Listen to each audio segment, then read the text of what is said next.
This is the second part of nephrotic syndrome. So in this we will discuss about diagnostic evaluation as well as its management. So firstly about diagnostic evaluation, तो हम क्या क्या diagnostic evaluation करेंगे nephrotic syndrome वाले patient में। तो सबसे पहले हम क्या करेंगे, क्लिनिकल असेसमेंट देखेंगे।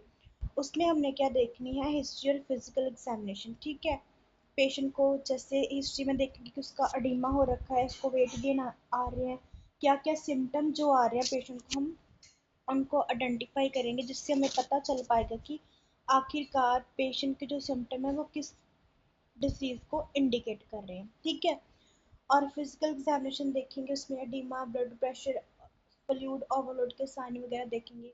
हिस्ट्री में देखेंगे तो पहले उससे कभी ऐसी प्रॉब्लम हुई थी वो सब देखेंगे। नेक्स्ट आता है हमारे लैब टेस्ट।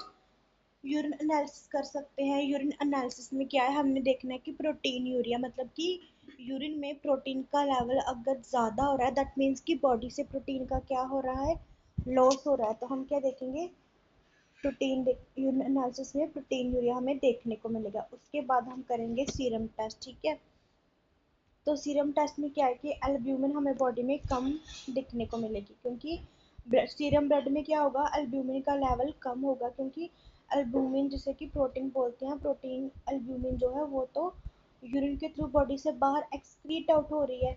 तो फिर सीरम टेस्ट में एक तो हमने एल्ब्यूमिन देखना है कि अगर एल्ब्यूमिन लो है दैट मीन्स कि बॉडी में क्या हो गया, प्रोटीन का लेवल कम हो गया, हमें लो देखने को मिलेगी, क्योंकि जो प्रोटीन है वो तो सारी बॉडी के थ्रू एक्सक्रीट आउट हो रही है। उसके बाद क्रिएटिनिन का लेवल देखेंगे हम कि इंश्योर करने के लिए कि किडनी फंक्शन कैसे हैं। ठीक है, अगर तो क्रिएटिनिन का लेवल ज़्यादा हमें रेज मिलता है दैट मीन्स कि कहीं ना कहीं किडनी जो है वो अच्छे से अपने काम नहीं कर रही। उसके बाद लिपिड प्रोफाइल में हमें हाइपरलिपिडीमिया देखने को मिलेगा। ठीक है, तो ये सब हम क्या लेबोरेटरी टेस्ट करेंगे। उसके ठीक है, इमेजिंग टेस्ट में क्या होगा, हम रीनल अल्ट्रासाउंड करेंगे। इसमें क्या है, हमने किडनी का साइज वगैरह इवेलुएट करना होता है। कोई भी ऑब्स्ट्रक्शन हो रखी हो तो उसे देखना है, जो भी हमारी अदर अनॉमलीज है उन्हें देखेंगे।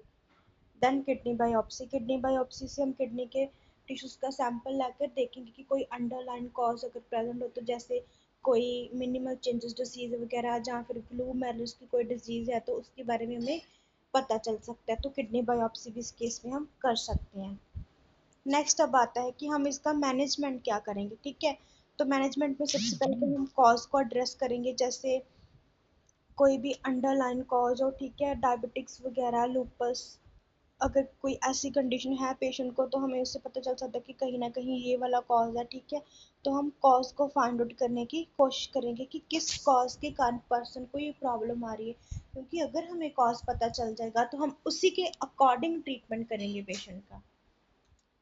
नेक्स्ट आता है मेडिकेशन, तो हम क्या क्या मेडिकेशन पर्सन को देंगे। एक तो हम कॉर्टिकोस्टेरॉइड दे सकते हैं ताकि उसका इन्फ्लामेशन जो प्रोटीन यूरिया उसको ट्रीट करने के लिए। उसके बाद हम क्या पर्सन को इम्यूनो सप्रेशन देंगे। ठीक है, इम्यूनो सप्रेशन क्या करेंगे, उसकी इम्यूनिटी हुई है उसको सप्रेस करेंगे, इम्यून सिस्टम को।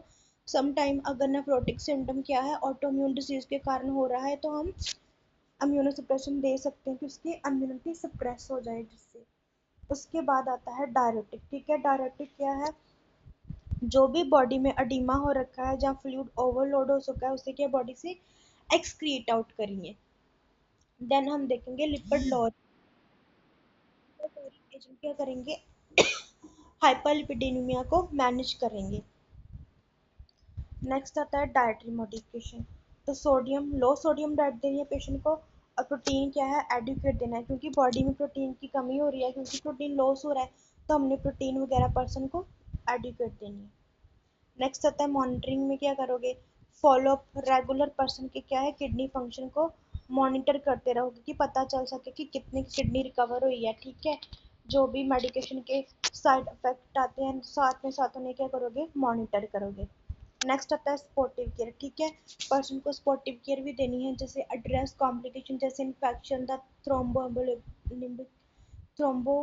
एम्बोलिक की अगर कंडीशन आ रही है तो उससे साथ में देखिए कि कॉम्प्लिकेशन अगर आ रही है इस कंडीशन की, तो साइड बाय साइड उन्हें भी ट्रीट करते रहना है। तो this is all about nephrotic syndrome. Thank you.